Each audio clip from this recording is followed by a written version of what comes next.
सबसे पहले परम पूज्य परमहंस ब्रह्मलीन स्वामीनंद जी के चरण में कोटिशः नमन और ममतामयी करुणामयी पूज्य गुरु माँ के चरण में भी कोटिशः नमन और इस दिव्य चेतना के एकल आचार्य पूज्य निजी भैया और उपदेशक गण के चरणों में भी सत कोटि नमन है। और इस दिव्य चेतना सत्संग में जितने भी गुरु भाई बहन, माता बहन, भाई बंधु सभी को मेरा चरण बंदन नमस्कार है। ओम श्री गुरवे नमः। गुरु को सर पर राखिए, लीजिए आज्ञामान। शीश दिए जो गुरु मिले तो भी सस्ता जान। ना कुछ कया न करी सका, न कुछ करने जोग शरीर। जो कुछ किया सो गुरु किया, कह गए दास कबीर। बहुतन के तरनी प्रभु जी, अब हमरो के तारी।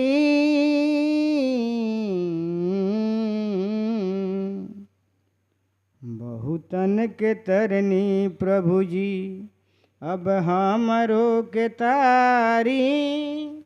सुनी गुरुदेव अब की बीनती हमारी। सुनी गुरुदेव अब की बीनती हमारी। सुनी महाराज अब की अर्जी हमारी। बहुतन के तरनी प्रभु जी, अब हमरो के तारी। सुनी गुरुदेव अब की बीनती हमारी। बहुतन के तरनी मोहि माया पार राउर सुजस बभारी। हम दीनहीन पर अब कृपा करी जारी। मोहि माया पार राउर सुजस बभारी। हम दीनहीन पर अब कृपा करी जारी। दया सिंधु दया करी जग से उबारी। सुनी गुरुदेव अब की बिनती हमारी। बहुतन के तरनी प्रभु जी, अब हमरो के तारी। सुनी महाराज अब की अर्जी हमारी। बहुतन के तरनी चारों ओर घेर ले बा माया के बदरिया। का करी काने जाई सुझत नइखे रहिया। चारों ओर घेर ले बा माया के बदरिया। का करी काने जाई सुझत नइखे रहिया। साधना के भाव जगाई, साधना के भाव जगाई। मन करी उजियारी। सुनी गुरुदेव अब की बिनती हमारी। बहुतन के तरनी प्रभु जी, अब हमरो के तारी। सुनी महाराज अब की अर्जी हमारी। बहुतन के तरनी काम क्रोध मद लोभ में डूबल संसार हो। दुनिया भुलाइल जाता यापन संस्कार हो। काम क्रोध मद लोभ में फसल संसार हो। दुनिया भुलाइल जाता यापन संस्कार हो। माया के बंधन काटी हम के बिसारी। सुनी गुरुदेव अब की विनती हमारी। बहुतन के तरनी प्रभु जी अब हमरो के तारी। सुनी गुरुदेव अब की विनती हमारी। बहुतन के तरनी सबरी अहिले आगीध गणिका के तरनी। सबके रौरा पार भवो सागर से उतरनी। सबरी अहिले आगीध गणिका के तरनी। सबके रौरा पार भवो सागर से उतरनी। करुणा के सागर हनी करुणा के सागर हनी।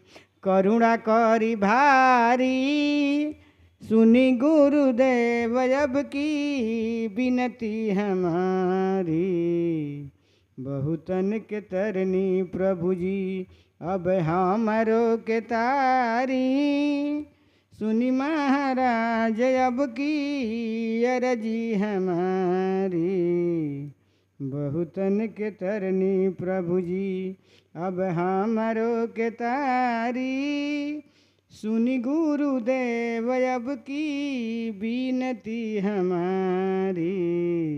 बहुतन के तरनी बीच भंवर में नैया परल माझधार बा। टूटल फूटल नैया के हमार पतवार बा। बीच भंवर में नैया परल माझधार बा। टूटल फूटल नैया के हमार पतवार बा। पार लगा दी नैया हो। पार लगा दी नैया संकट से उबारी। सुनी गुरुदेव अब की विनती हमारी। बहुतन के तरनी प्रभु जी अब हमरो के तारी। सुनी गुरुदेव अब की विनती हमारी। बहुतन के तरनी प्रभु जी हमरो के तारी। सुनी गुरुदेव अब की विनती हमारी। बहुतन के तरनी।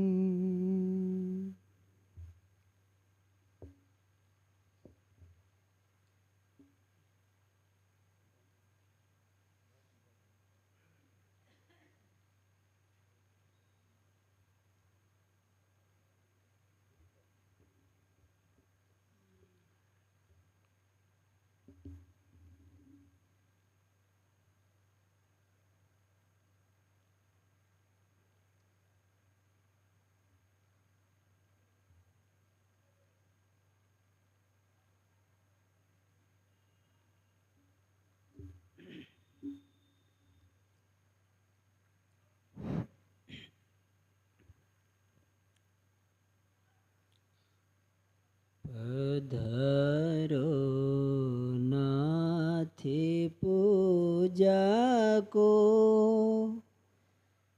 पधारो नाथे पूजा को। हृदय मंदिर सजाया ही। पधारो नाथ पूजा को। हृदय मंदिर सजाया ही। तुम्हारे वास्ते आसन विमल मने का बिछाया ही तुम्हारे वास्ते आसन विमल मने का बिछाया ही पधारो नाथ पूजा को हृदय मंदिर सजाया ही लिए जल नेत्र पात्रों में खड़े पद कंज धोने को लिए जल नेत्र पात्रों में खड़े पद कंज धोने को पहन लो प्रेम का गजरा पहन लो प्रेम का गजरा बहुत सुंदर बनाया ही पधारो नाथ पूजा को हृदय मंदिर सजाया ही सजाई आरती हमने अमित अनुराग की स्वामी सजाई आरती हमने अमित अनुराग की स्वामी नया नवैद कीर्तन का नया नवैद कीर्तन का परम रुचि करे बनाया ही पधारो नाथ पूजा को हृदय मंदिर सजाया ही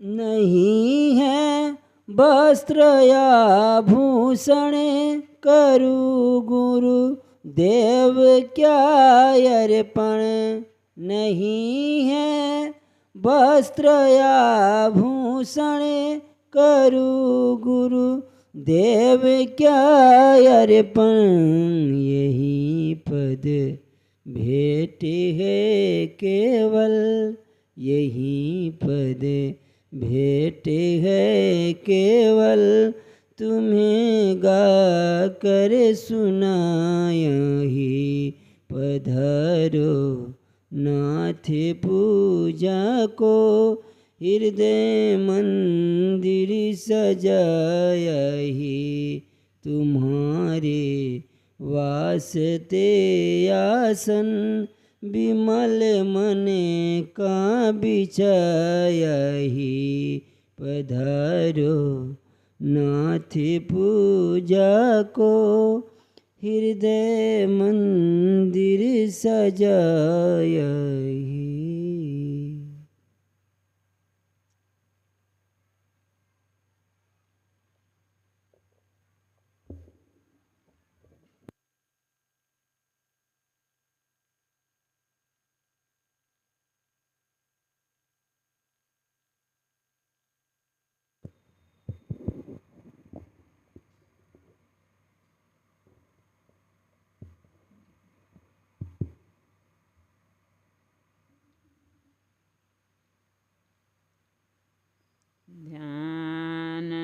ध्यानमूलं गुरोर्मूर्ति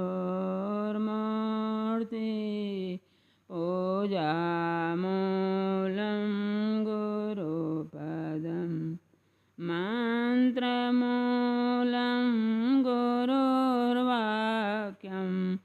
मोक्षमूलं गुरुकृपा गुरुकृपा हि केवलं गुरुकृपा हि केवलम्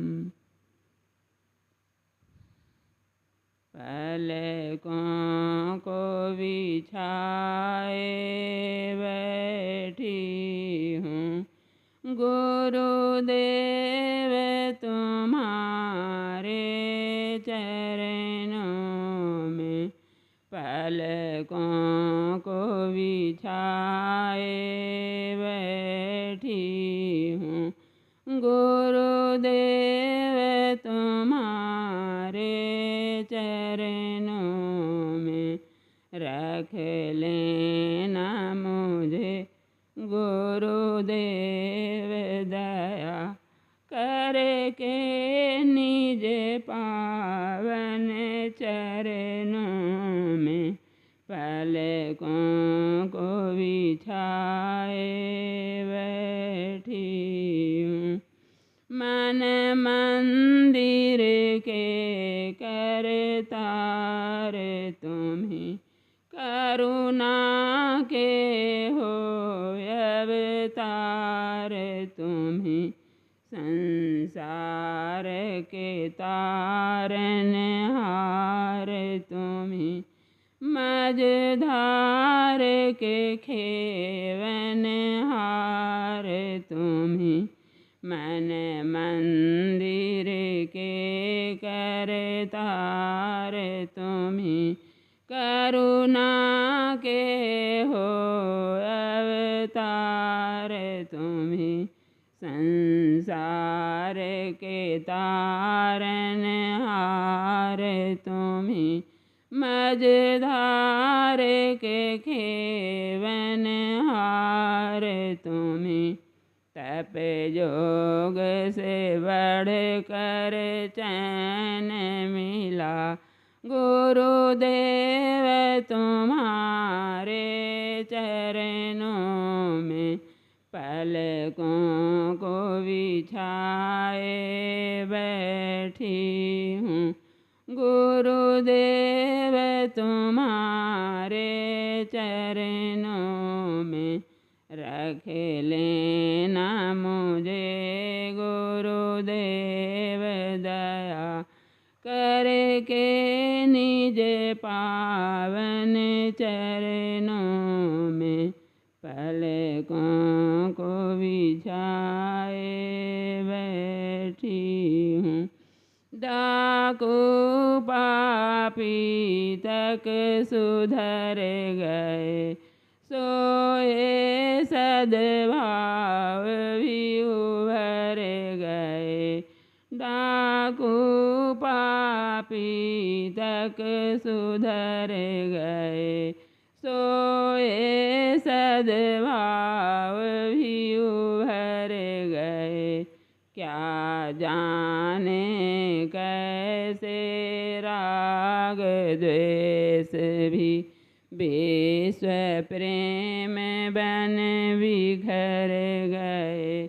क्या जाने कैसे राग द्वेष भी विश्व प्रेम बन बिखर गए।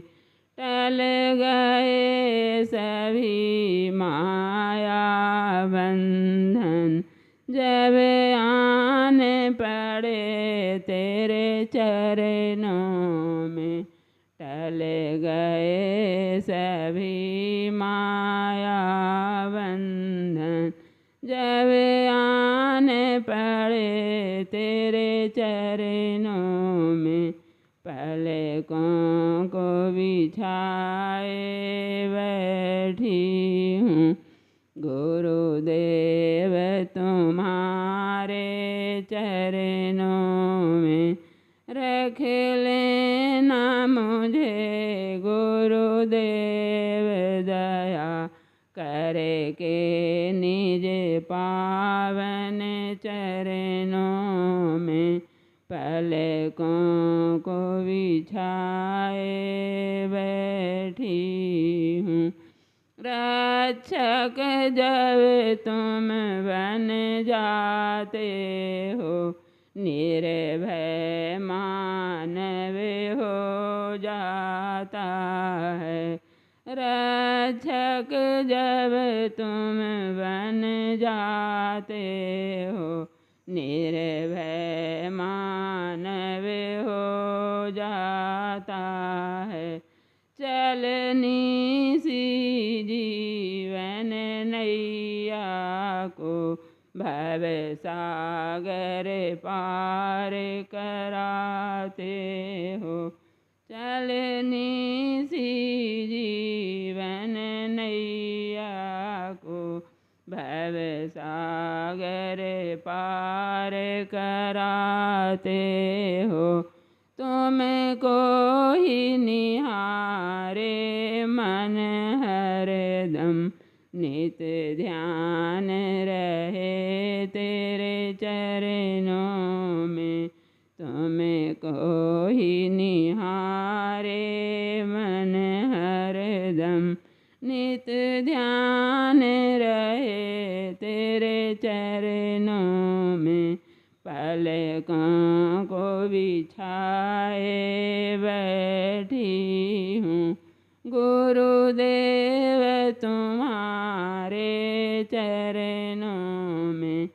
रख लेना मुझे गुरुदेव दया करके निज पावन चरणों में। पलकों को बिछाए बैठी हूँ रग रग में नाथ रमा करना। मेरे अब गुण नाथ क्षमा करना।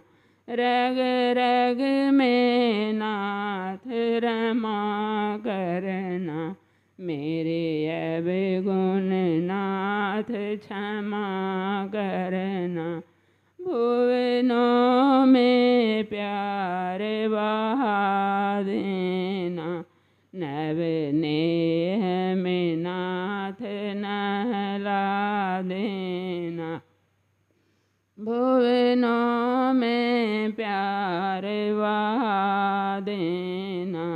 नव नेह में नाथ नहला देना। जग नायक ताप मिटा देना। आश्रय दे अपने चरणों में। पलकों को बिछाए बैठी हूँ गुरुदेव तुम्हारे चरणों में। पलकों को बिछाए बैठी हूँ गुरुदेव तुम्हारे चरणों। समझे थे जग में है बनीता। सुत मात पिता सब हैं अपने। समझे थे जग में है बनीता। सुत मात पिता सब हैं अपने। आ जाता कोई साथ नहीं। ये हैं जग के झूठे सपने।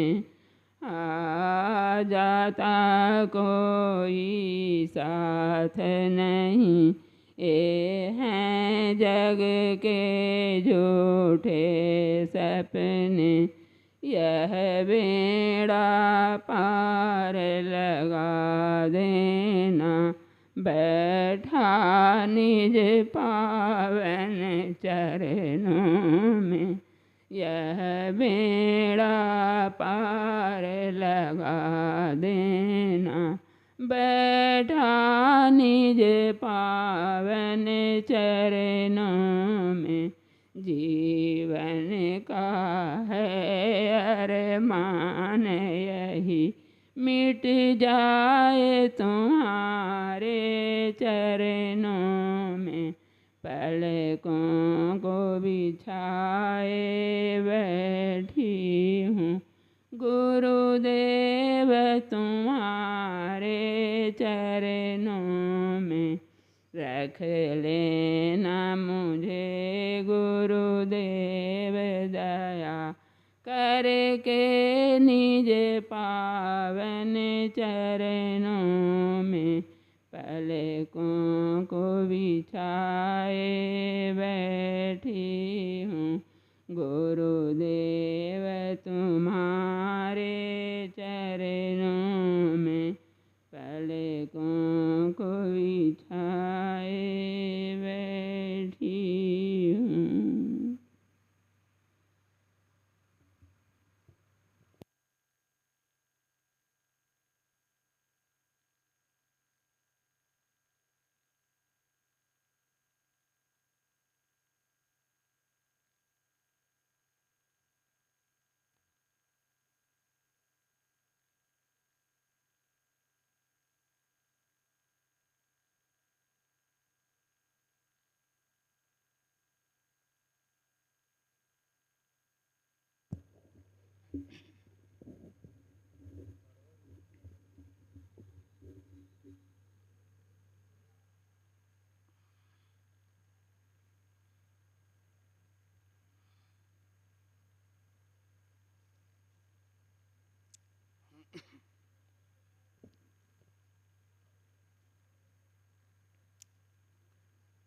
परम पूज्य गुरु महाराज जी की साक्षात की सूक्ष्म उपस्थिति है यहाँ, और परम पूज्य गुरु माँ की भी साकार उपस्थिति है।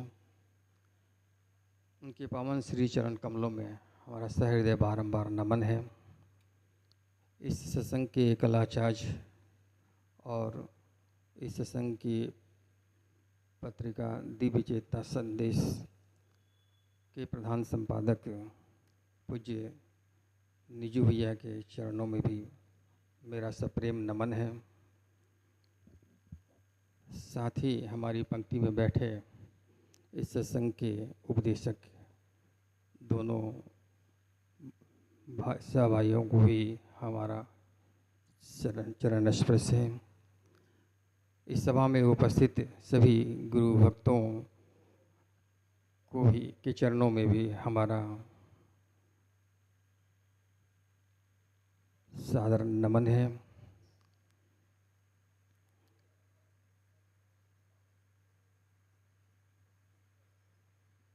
कहते हैं कि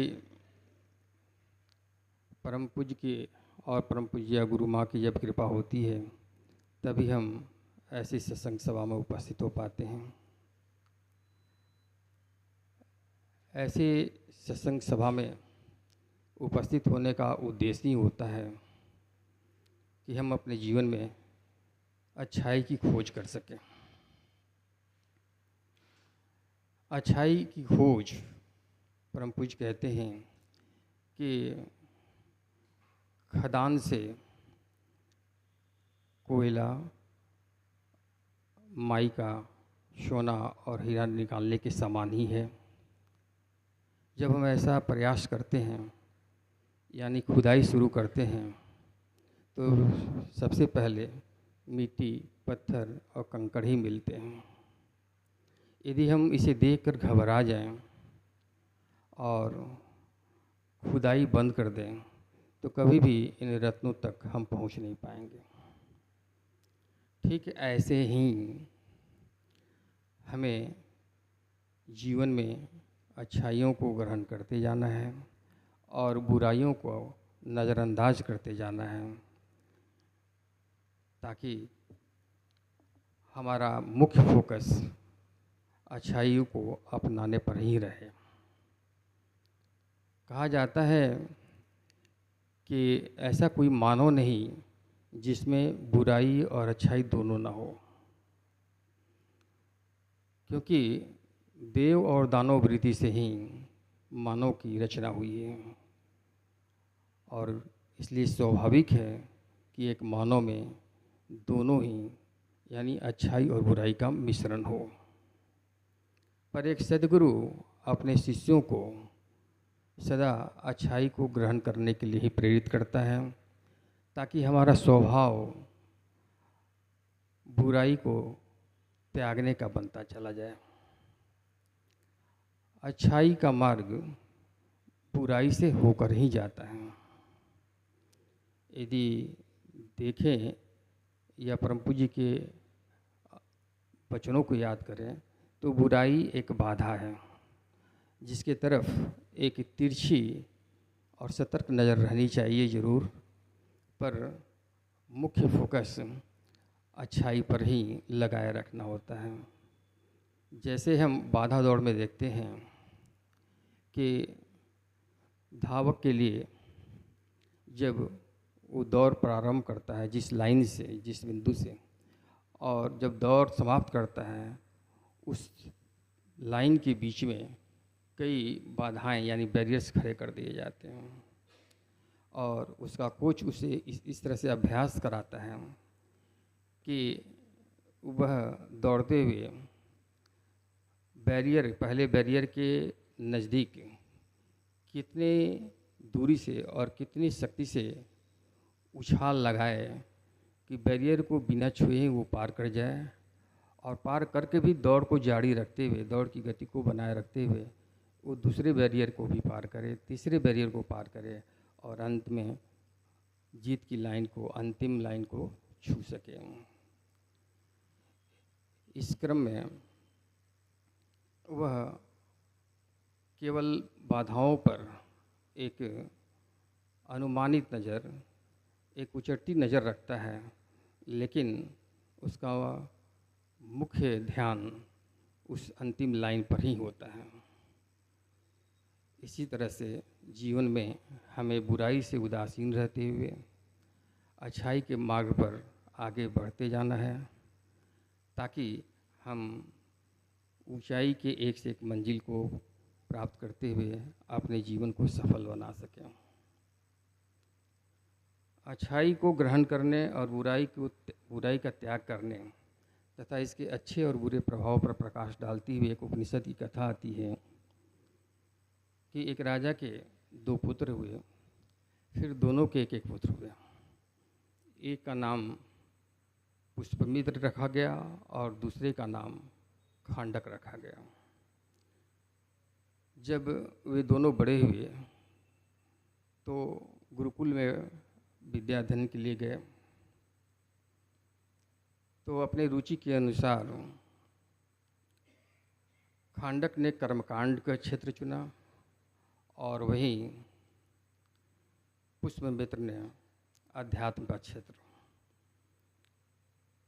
और जब विद्या उनकी पूरी हो गई तो खांडक कर्मकांड का प्रकांड विद्वान पंडित बना और पुष्पमित्र अध्यात्म विद्या का आचार्य बना।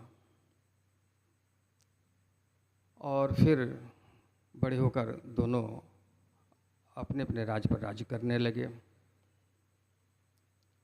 चूँकि कर्मकांडी होने के नाते खांडक का स्वभाव थोड़ा अहंकारी था और ईर्ष्या द्वेष से भी रखता था।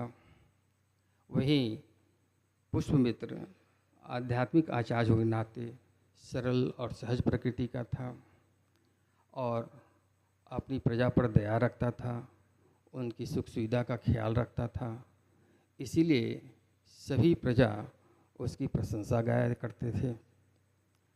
उसकी प्रशंसा सुनकर खांडक को बड़ी ईर्ष्या होती थी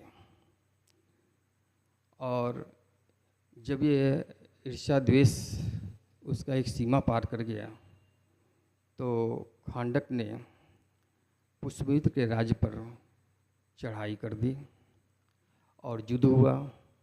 चूँकि प्रजा पुष्पमित्र के साथ थी तो युद्ध में विजय भी उसकी हुई और हार कर खांडक अपने मंत्रियों, सेनापति और कुछ लोगों के साथ जंगल की ओर भाग गया। एक बार पुष्पमित्र जंगल की ओर सैर करने गया था, शिकार करने गया था। तभी उसके सामने एक शेर ने गाय को मार दिया और पुष्पमित्र उसकी रक्षा न कर सका। चूँकि राजा का कर्तव्य प्रजा का रक्षा करना होता है, तो एक आध्यात्मिक आचार्य होने के नाते उसके मन में ये विचार आया कि इसका हमें प्रायश्चित करना चाहिए। तो अगले सुबह दरबार में उसने सबसे पूछा कि इसका क्या प्रायश्चित हो सकता है। तो सभी ने इसे बताने में असमर्थता जताई, पर एक सलाह दिया कि चूँकि खांडक कर्मकांड का आचार्य है, तो क्यों ना उसी के पास जाकर इसका उपाय पूछा जाए। पुष्पमित्र को ये बात पसंद आई और वह दूसरे दिन जंगल की ओर चल पड़ा। उसे आता हुआ देखकर खांडक के लोग उस पर हमला करने के लिए तैयार हो गया, लेकिन जब खांडक को पता चला कि पुष्पमित्र अकेले बिना हथियार के आ रहा है, तो उसने अपने लोगों को सख्ती से हमला करने से रोक दिया। और जब पुष्पमित्र अपने भाई के पास पहुंचा, तो उसने खांडक से सारी घटना बताई और उसका प्रायश्चित पूछा। खांडक चूँकि उसका कर्मकांड का प्रकांड विद्वान था ही, इसलिए उसका उपाय उसने बता दिया। और फिर वहाँ से विदा होकर पुष्पमित्र अपने राज्य में आया, कहे अनुसार प्रायश्चित को पूरा किया और फिर अपने राज्य को उसी रूप से संचालित करने लगा। लेकिन एक दिन उसे विचार आया कि खांडक के कहे अनुसार मैंने प्रायश्चित तो पूरा कर लिया, पर कोई गुरु दक्षिणा नहीं दी। ऐसा विचार आने पर वह पुनः जंगल की ओर चल जाने लगा और जाकर पुष्पमित्र से मिला। पुष्पमित्र उसी तरह से उसका स्वागत किया और आने का कारण पूछा। तो पुष्पमित्र ने कहा कि भाई, तुम हमारे छोटे भाई हो, लेकिन मैं गुरु मानकर तुम्हारा चरण स्पर्श करता हूँ और ये जानना चाहता हूँ कि हमें गुरु दक्षिणा में क्या देना चाहिए। तो ये सुनकर खांडक का अभिमान, अहंकार पिघल गया और वह पुष्पमित्र के चरणों में गिर पड़ा और उसने पुष्पमित्र से कहा कि गुरु दक्षिणा में हमें और कुछ नहीं, केवल अध्यात्म विद्या का ज्ञान चाहिए। तो पुष्पमित्र ने कहा कि इसके लिए तो तुम्हें हमारे साथ राज्य को चलना पड़ेगा और वहाँ बहुत दिन मेरे साथ रहना होगा, तब उचित अवसर पर हम इस अध्यात्म विद्या का दान तुमको कर देंगे। ऐसा सुनकर दोनों भाई, जो चचेरे भाई लगते थे, दोनों राज्य को लौट आए। कुछ दिनों तक पुष्पमित्र उसको अपने साथ रखा और इसी बीच उसका राज्य भी लौटा दिया और उचित अवसर पर जब उसके अंदर योग्यता आई तो अध्यात्म विद्या का दान भी कर दिया। इस प्रकार से हम देखते हैं कि पुष्पमित्र अपने अच्छे स्वभाव के कारण, अपने अच्छे स्वभाव से, अपने निर्मल स्वभाव से खांडक के अंदर के शत्रु भाव को पराजित किया और उसे अपना हितैषी ही नहीं बल्कि परम हितैषी बना लिया। और यह सब कुछ पुष्पमित्र के निर्बल स्वभाव के कारण उसका खांडक के हृदय परिवर्तन से ही हो पाया।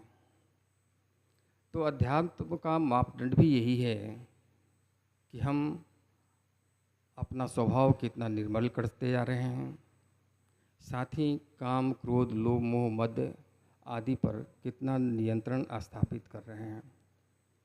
क्योंकि इसी से हमारी आध्यात्मिक उन्नति तय हो सकेगी।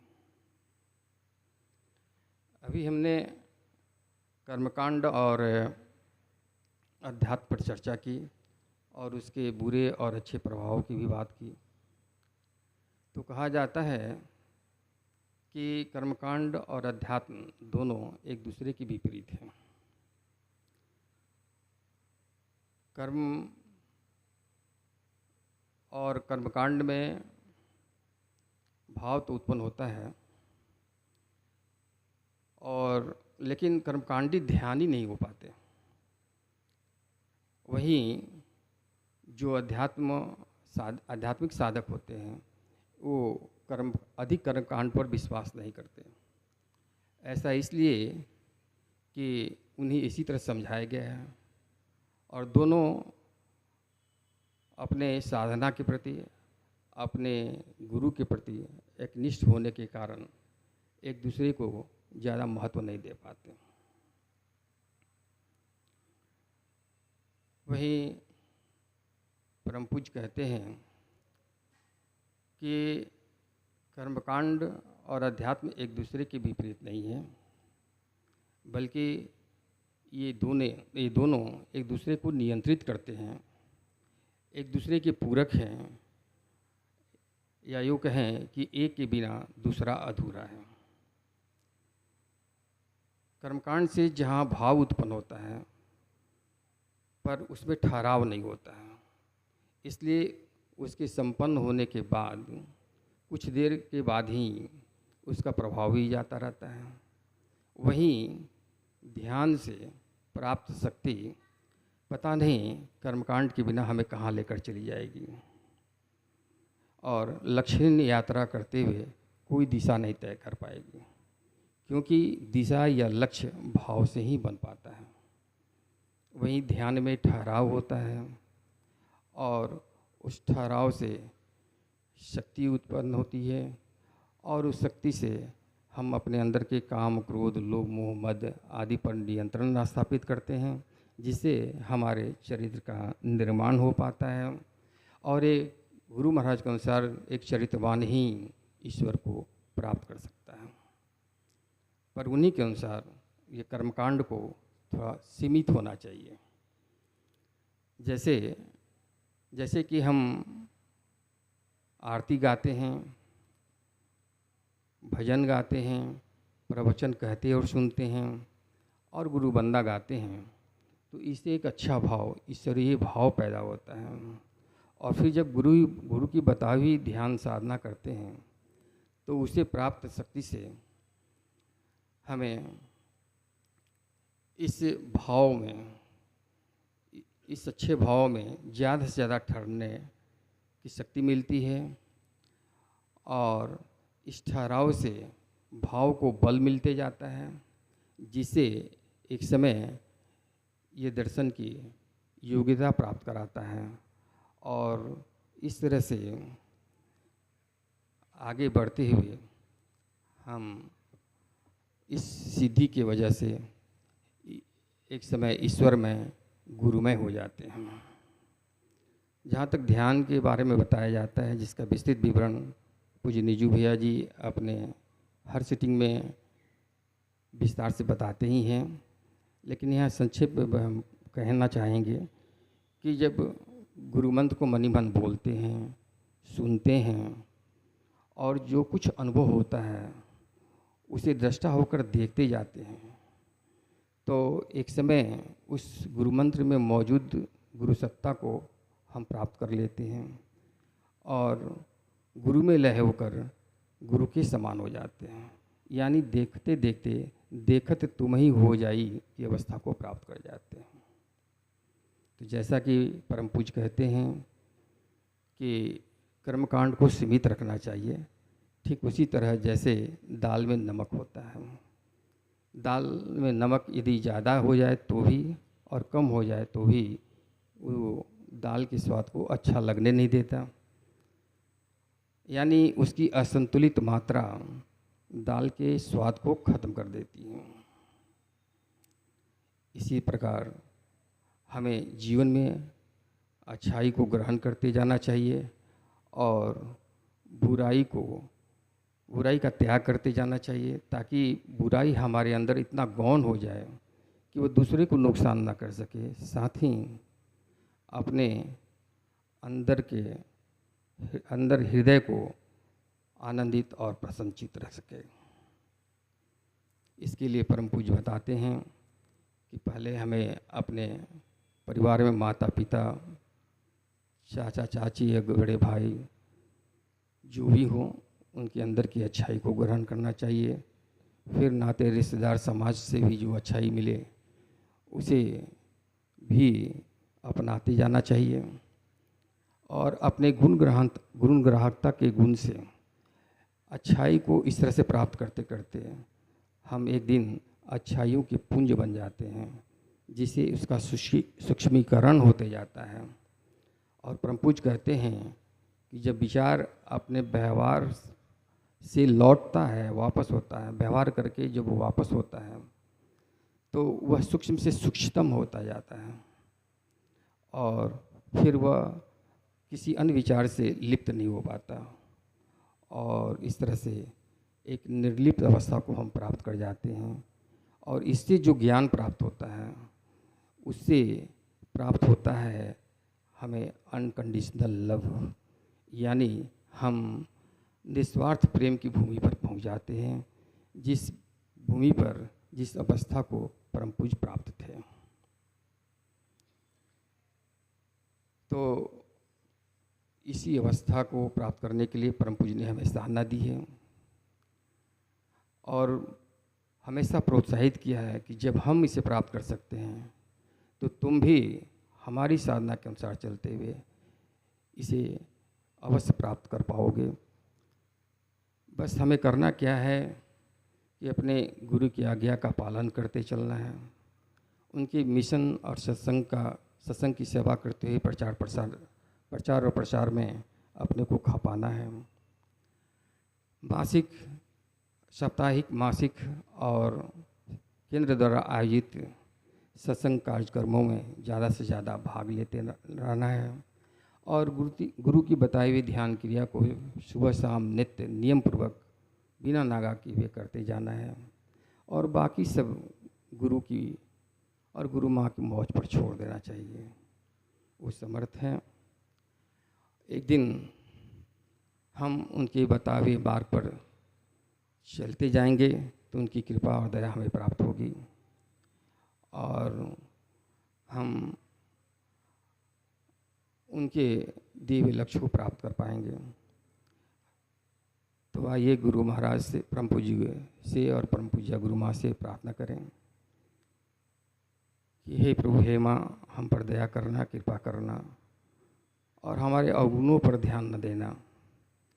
हम अच्छाई को ग्रहण करते जाएं, अपनी बुराई को कमतर करते जाएं, और आपकी सच्ची शरणागति की पात्रता प्राप्त करते जाएं,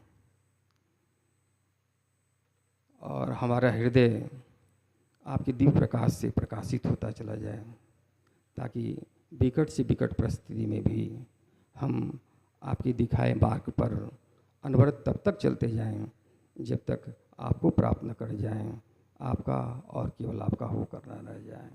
ओम शांति।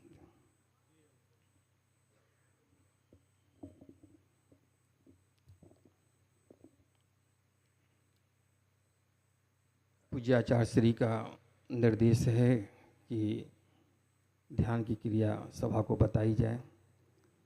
तो इसके लिए सबसे पहले एक सुखासन में बैठ जाते हैं, ताकि सरल और सहज रूप से 20-25 मिनट हम आराम से बैठे रह सकें।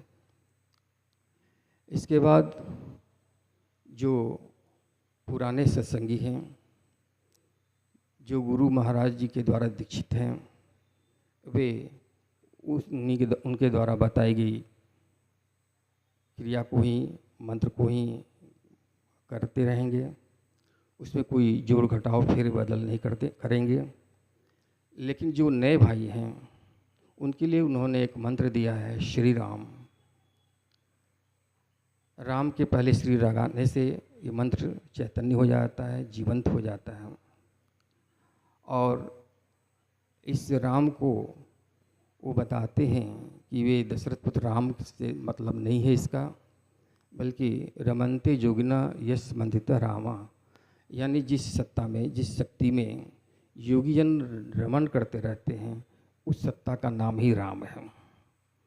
तो हम श्री राम मंत्र का उच्चारण करेंगे, मन ही मन बोलेंगे, मध्यमा वाणी से बोलेंगे और बोलकर उसे सुनेंगे।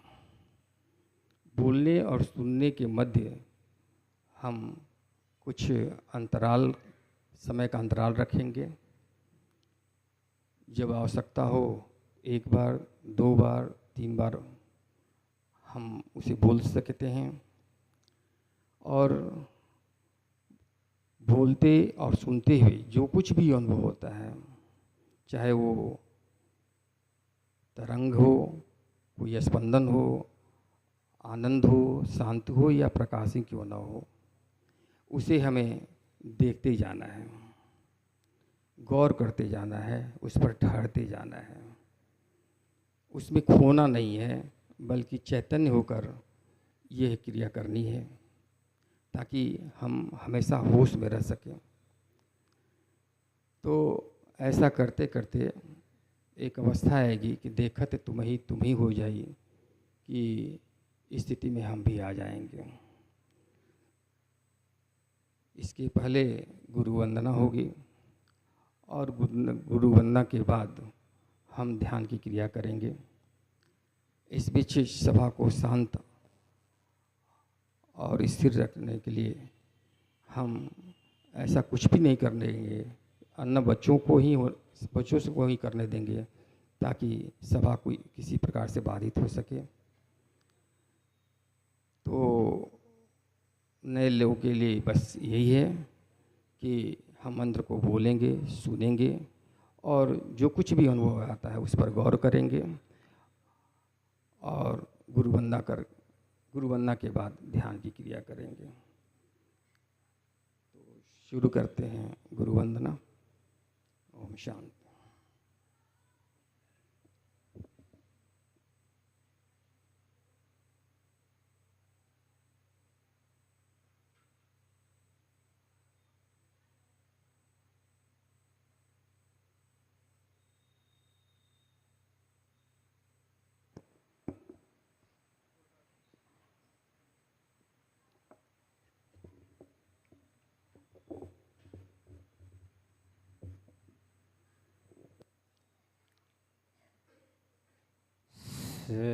शरण में आए हैं हम तुम्हारे,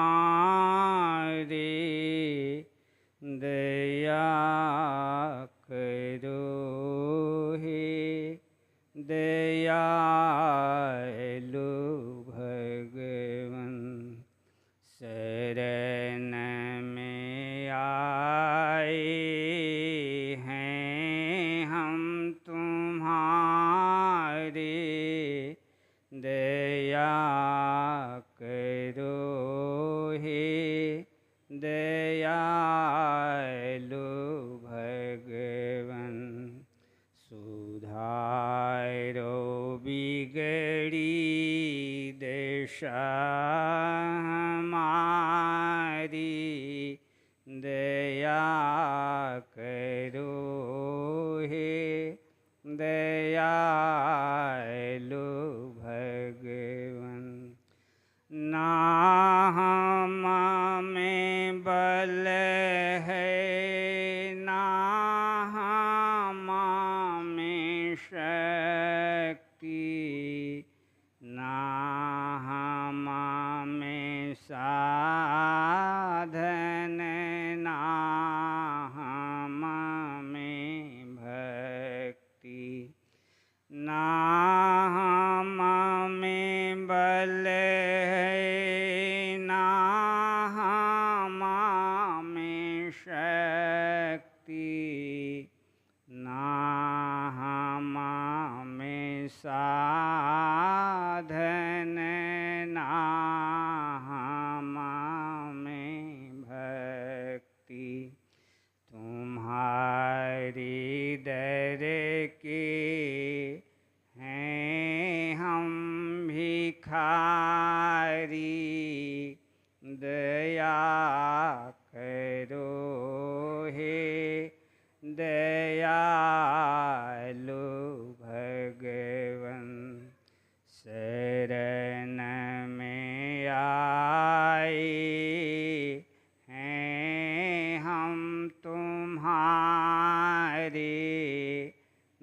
दया करो हे दयालु भगवन। जो तुम पिता हो तो मैं हूँ बालक, जो तुम हो स्वामी तो मैं हूँ सेवक। जो तुम पिता हो तो मैं हूँ बालक, जो तुम हो स्वामी तो मैं हूँ सेवक। जो तुम हो ठाकुर तो मैं पुजारी, दया करो हे दयालु भगवन। शरण में आए हैं हम तुम्हारे, दया करो हे दयालु भगवन। जो हम भले हों तो भी तुम्हारे, जो हम बुरे हों तो भी तुम्हारे। जो हम भले हों तो भी तुम्हारे, जो हम तो भी तुम्हारे। तुम्हारे होकर रहें भिखारी, दया करो हे दयालु भगवन। शरण में आए हैं हम तुम्हारे, दया करो हे दयालु भगवन। सुधारो बिगड़ी दशा हमारी, दया करो हे दयालु भगवन।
भगवान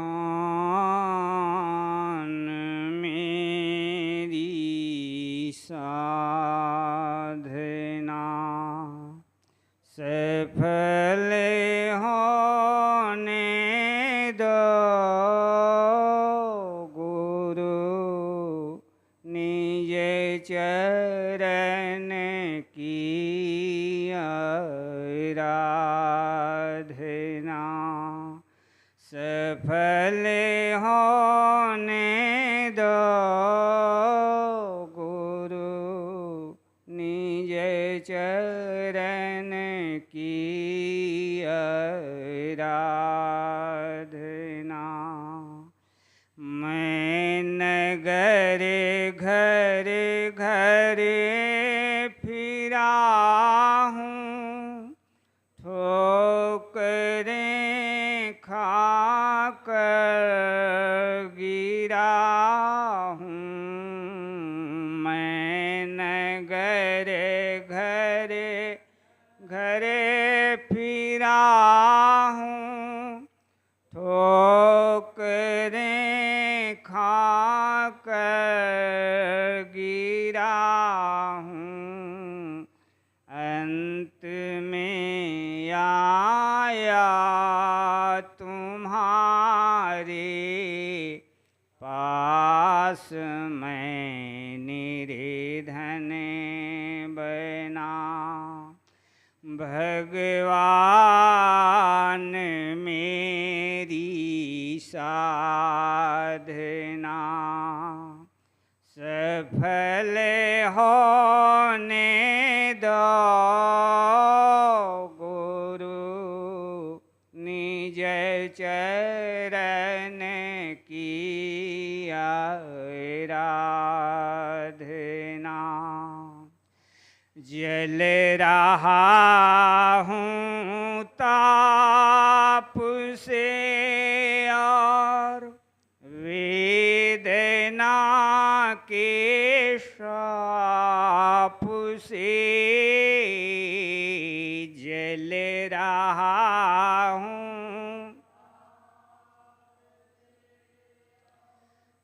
वेदना के शाप से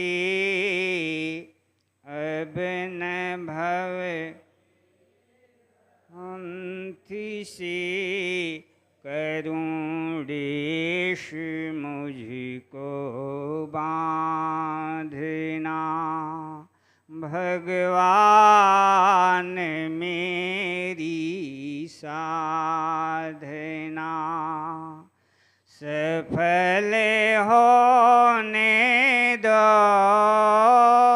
गुरु निज चरण की आराधना सफल होने दो गुरु निज चरण की आराधना।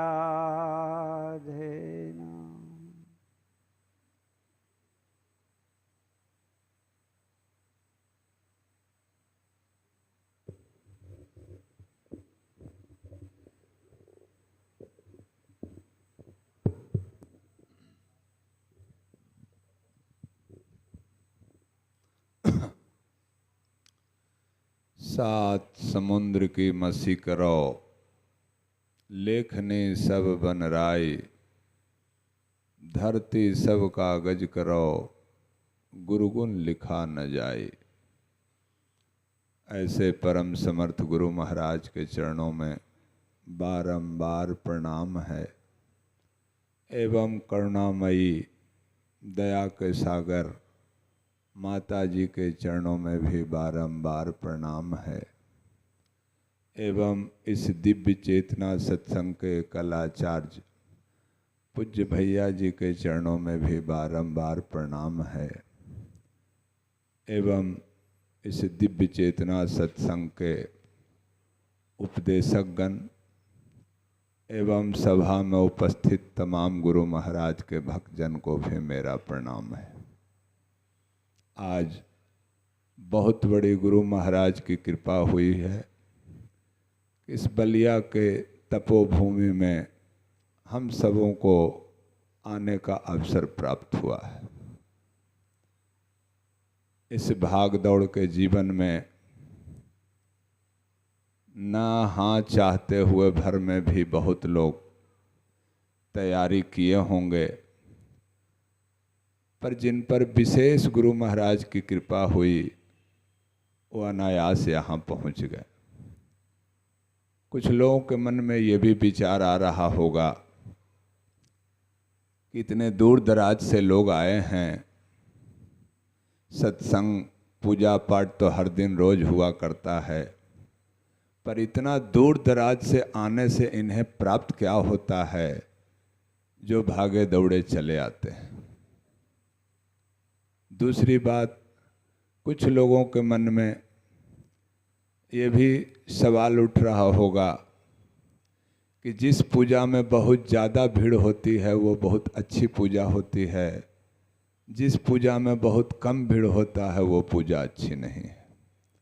खैर, उनका अपना ये सोच रहा होगा, पर मैं तो सिर्फ इतना जानता हूँ कि गुरु महाराज ने जो अपनी मुखार बिंद से बातें रखी है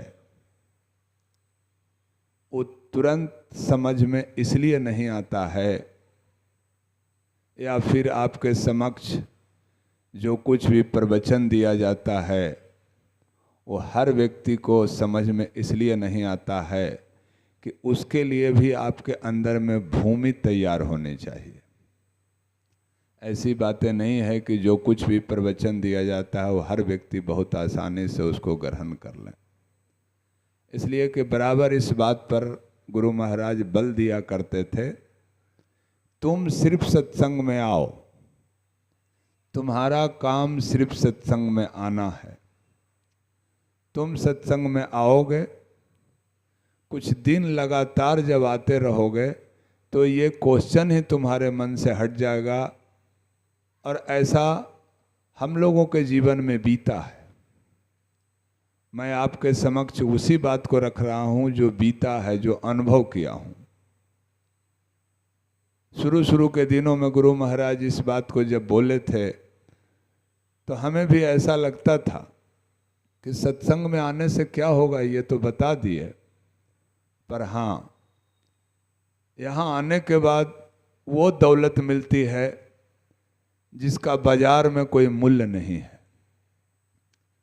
पर एक दो बार आ जाने से ही काम नहीं बन जाता है, जिसका साक्षात प्रमाण यह है कि इस सभा में जो भी भाई बहन कल के शाम से जो बैठे हैं, इसके पूर्व में जो भी साधना आराधना करते होंगे, ये दिव्य चेतना सत्संग कभी आपको ये नहीं कहती है कि आप अपनी पूजा को छोड़ दें, आप अपने गुरु को छोड़ दें, पर इस बात को जानना या समझना आपके लिए अति आवश्यक होगा कि मैं अभी तक जो कुछ भी पूजा पाठ किया उससे हमारे अंदर में अनुभूति क्या हुई, बदलाव क्या हुआ।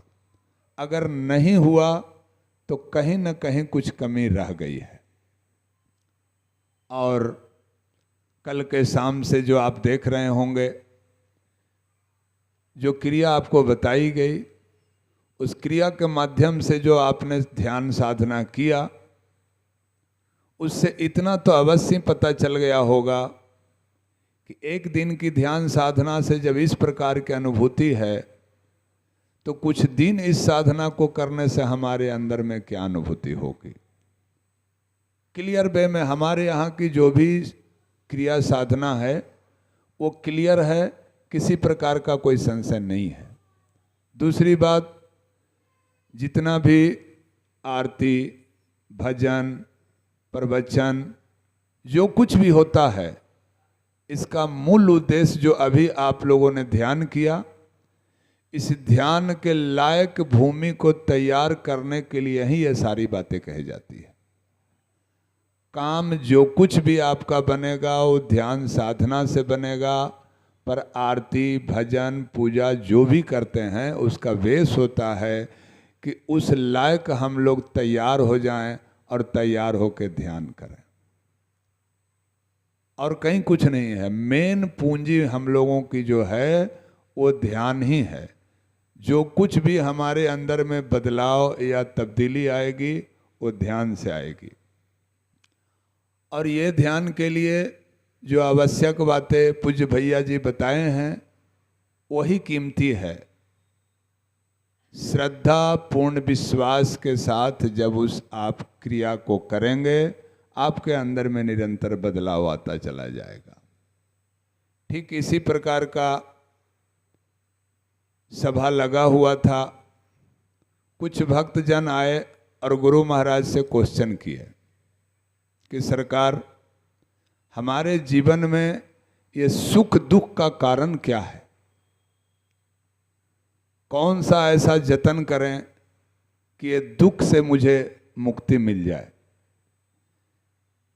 क्योंकि सारे संसार में लोग को देखते हैं कि सब कुछ होने के बावजूद भी वो दुखी है। तो सुख का कारण क्या है, कैसे सुख प्राप्त होगा और दुख की बात समाप्त कैसे हो जाएगी, कौन सा हम क्रिया करें जिससे हमारा दुख शांत हो जाएगा। बहुत आसानी से गुरु महाराज ने कहा बैठ जाओ, इसके बारे में मैं तुम्हें सब कुछ बता देता हूँ।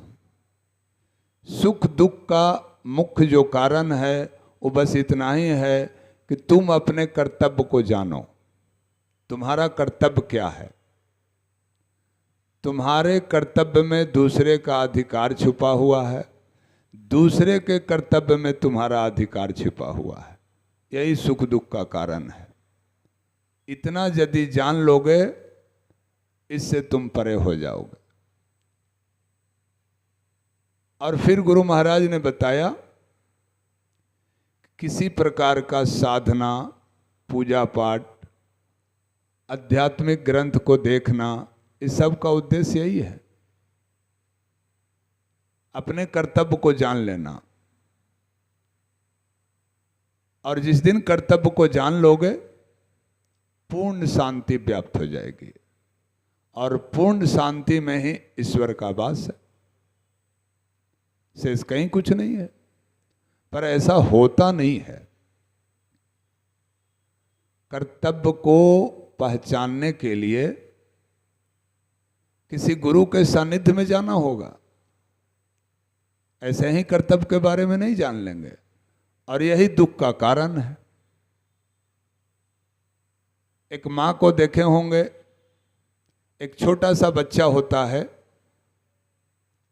वो बच्चा रोता है, रोने के बाद वो कौन सा उसका कर्तव्य है जो माँ पहचान लेती है कि हमारे बच्चे को कौन सा कष्ट है, उसकी आवाज़ से ही पकड़ लेती है। यही तो कर्तव्य है। और वो बच्चे को आराम से पालन पोषण कर लेती है। दूसरी बात, हम सभी लोग जानते हैं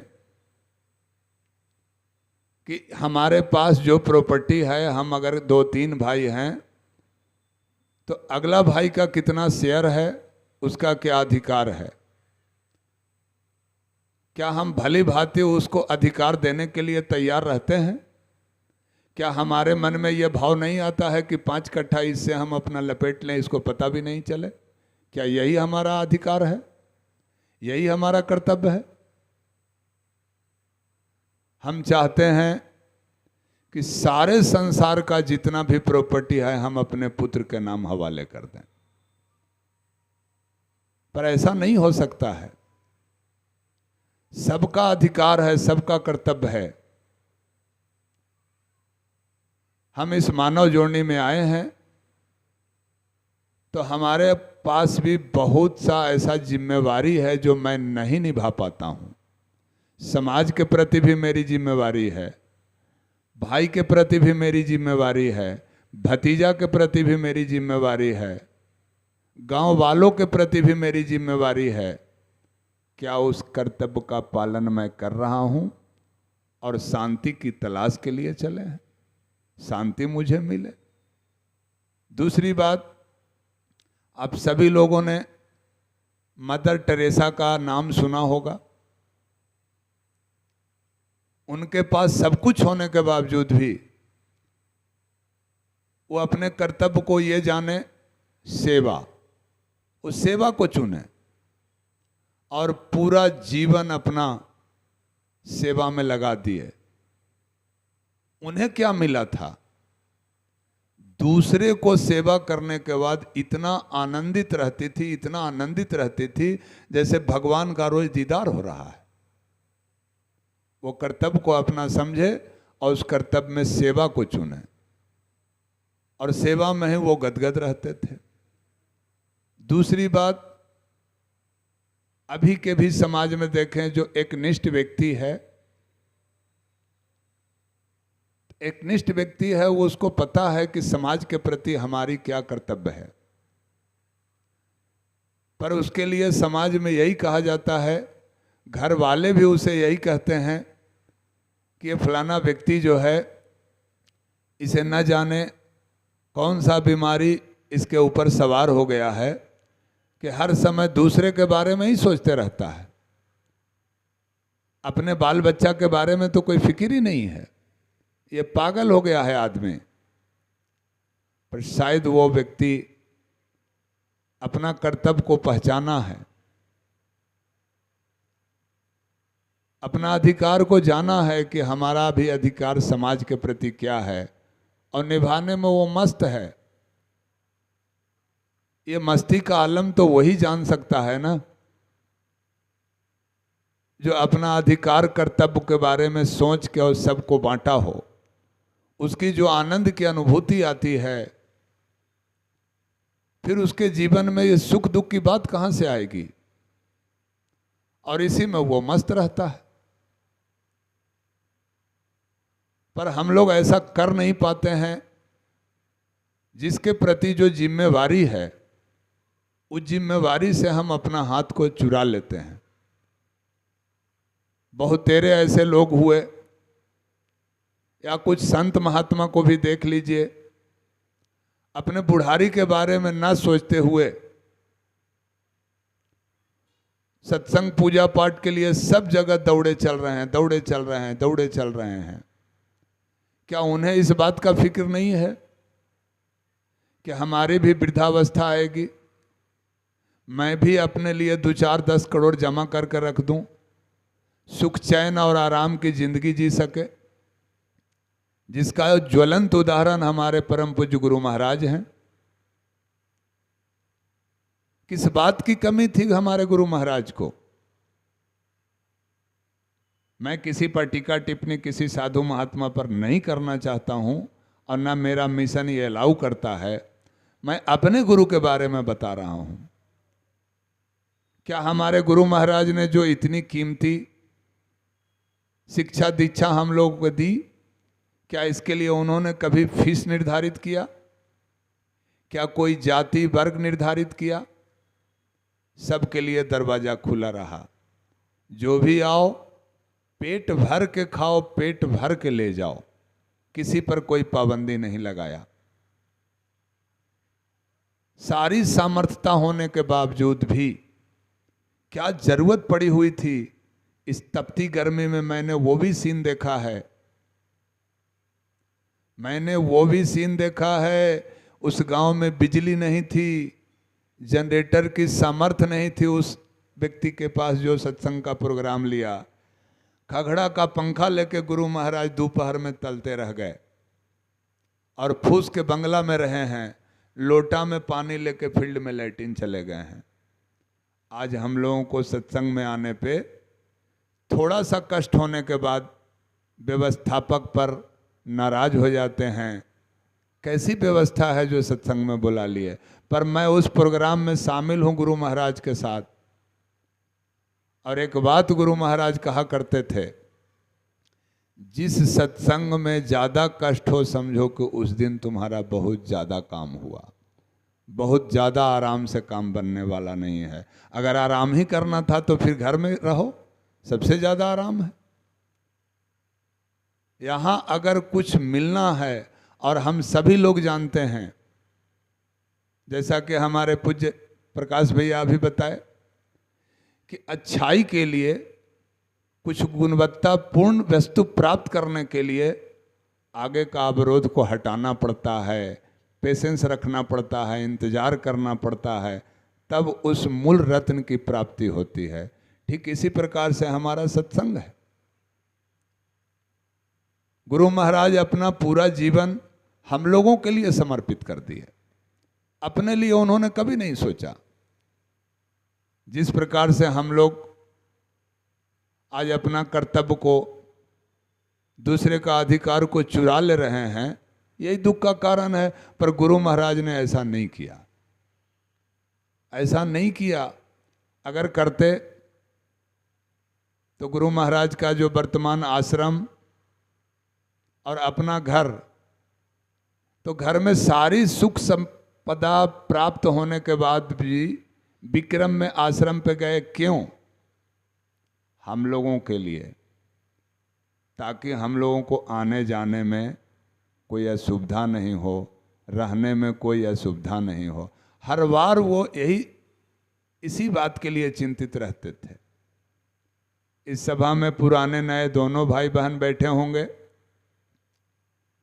सारे लोग इंतजार कर रहे हैं कि गुरु महाराज से चले मुलाकात करने, और गुरु महाराज उठे और निकल गए भोजनालय में। भोजन बनाने वाला कैसे भोजन बना रहा है, उससे डायरेक्ट मिलने जाते थे। चूंकि उनको पता था कि ये व्यक्ति खाना बनाने में ही रह जाएगा, ये मेरे पास नहीं आएगा, मुझे चलना चाहिए उससे मिलने।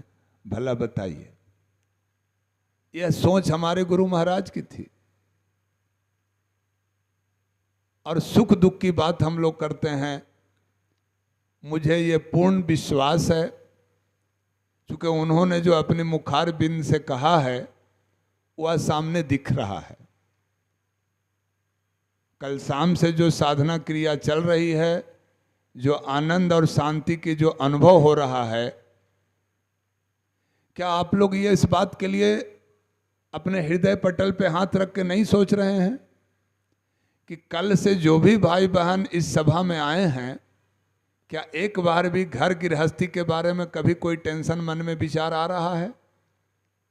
अगर नहीं आ रहा है तो क्यों?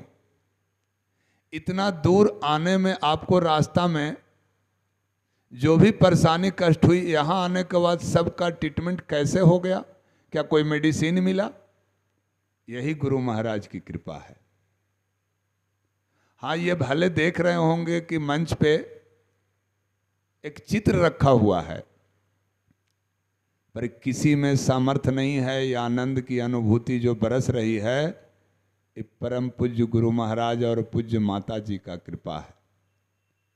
ये जो क्रिया भी कर रहे हैं, ये जो क्रिया बताने का सिर्फ परमिशन मिला है हम लोगों को, गुरु महाराज के द्वारा जो प्रतिपादित क्रिया है वो बताने का अधिकार मिला है। पर ये क्रिया करने के बाद जो आपका दोस्ताना जो संबंध जारी होगा, वो पूज्य गुरु महाराज से होगा, न कि किसी और से होगा। क्योंकि ये सभा उनकी है, क्रिया उनकी है, आप लोग भी भक्तजन उनके हैं। मैं तो सिर्फ एक पोस्टमैन हूं। गुरु महाराज की कही हुई बातों को आप तक पहुंचाने का सिर्फ ड्यूटी मुझे मिला है। क्योंकि क्रिया उनकी है, ये सभा उनकी है। आपके अंदर में जो अनुभव अनुभूति होगी, ये भी पूज्य गुरुदेव का ही देन है। दूसरी बात, मंच पे चित्र देख रहे हैं तो कुछ नए भाई बहन को ऐसा प्रतीत हो रहा होगा कि मंच पे एक फोटो रखा हुआ है। अच्छी बात है, ये सत्य है। पर उन्होंने अपने मुखार बिंद से इसी क्षेत्र में नटवार के प्रोग्राम में कह दिया था, वो हमारे जीवन का सबसे लास्ट प्रोग्राम था। अपने मुखार बिंद से भरी सभा में उन्होंने कहा था कि जितना कार्य मैं करना चाह रहा हूं, स्थूल रूप से मुझे हो नहीं रहा है। ऐसा लग रहा है कि अब ये कार्य मैं सूक्ष्म में ही पूरा करूंगा, और ऐसा दिख रहा है। क्योंकि ये जो शांति का अनुभव है, इस शांति का जो एहसास हो रहा है, ये पूज्य गुरुदेव का ही तो कृपा है, वरना किसमें सामर्थ्य है। दूसरी बात, पूज्य गुरुदेव की सूक्ष्म उपस्थिति है। वर्तमान में हमारे पूज्य गुरु माता जी हैं। क्योंकि इस मिशन का कोई भी ऐसा कार्य नहीं हुआ जिसमें माता जी का परमिशन न मिला हो। बिना माता जी के परमिशन का इस दिव्य चेतना का एक भी कार्य कारगर नहीं हुआ। माता जी के मुहर लगने के बाद ही सारी दिव्य चेतना की कार्य हुई। इसलिए हम लोग बहुत भाग्यशाली हैं कि पूज्य माता जी तो अभी हैं, और जितना भी जो देख रहे हैं आश्रम से लेके जितना भी जो सत्संग का कार्यक्रम, ये बगैर गुरु महाराज के रीजन में भी बिना माता जी के इजाज़त के एक भी प्रोग्राम कहीं भी डिस्पैच नहीं होता था। आज मैं स्पष्ट वे में बता दे रहा हूँ। गुरु महाराज से जितने लोग भी प्रोग्राम के लिए आते थे उसमें माता जी की सहमति होती थी तभी प्रोग्राम मिलता था। और आज वर्तमान में हमारे पास माता जी हैं। इसलिए मैं तमाम भाई बहनों से यही निवेदन करूंगा कि बाकी किसी को नज़रअंदाज करते हुए मैं किसी पर टीका टिप्पणी नहीं करता हूं, पर ये दिव्य चेतना का जो सार तत्व है वो सिर्फ इतना ही क्रिया है। और ये क्रिया को अब मैं स्पष्ट बोल रहा हूँ, आप कौन सा धर्म से हैं, कौन जाति से हैं, किसको गुरु माने हैं, कभी भी दिव्य चेतना ये नहीं कहता है कि आप अपने गुरु को छोड़ दें, आप अपनी क्रिया को छोड़ दें। यहाँ तो स्पष्ट बात है। इस पूजा को करके देखें, वर्तमान कैसा लग रहा है, पूर्व में जो आप कर रहे थे वो कैसा लग रहा है। इस दोनों में निर्णय लेना, डिसीजन आपका काम है। कभी भी दिव्य चेतना आपके ऊपर कोई प्रेशर बन के नहीं गुजरता है कि आप यदि इस सभा में आ गए हैं तो आपको यही क्रिया करना है। ये डिपेंड आपके ऊपर करता है। जो अच्छा लगे उस क्रिया को कीजिए, जो बुरा लगे उसे छोड़ दीजिए। दूसरी बात, ये सभा समाप्ति के बाद पूज्य भैया जी अभी रहेंगे। क्रिया के बारे में यदि विस्तृत जानकारी लेना हो, यदि सभा में आप क्रिया को अच्छी तरह नहीं समझ पाए हों, तो आप इनसे रूम में भी जाके इस क्रिया के बारे में पूरा विश्लेषण को अच्छी तरह समझ सकते हैं। ओम शांति।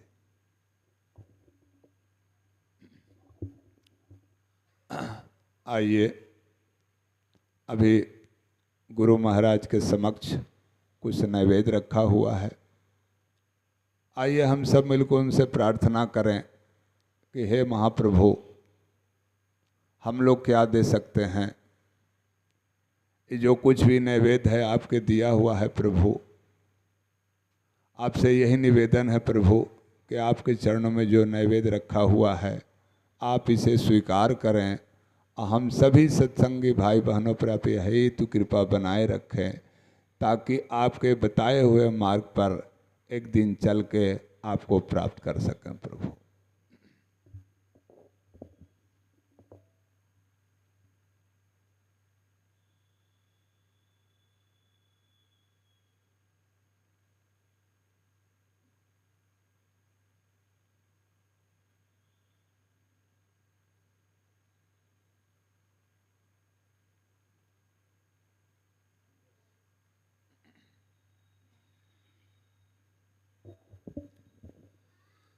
त्वमेव माता च पिता त्वमेव त्वमेव बन्धु च सखा त्वमेव त्वमेव विद्या द्रविणं त्वमेव त्वमेव सर्वं मम देव देव।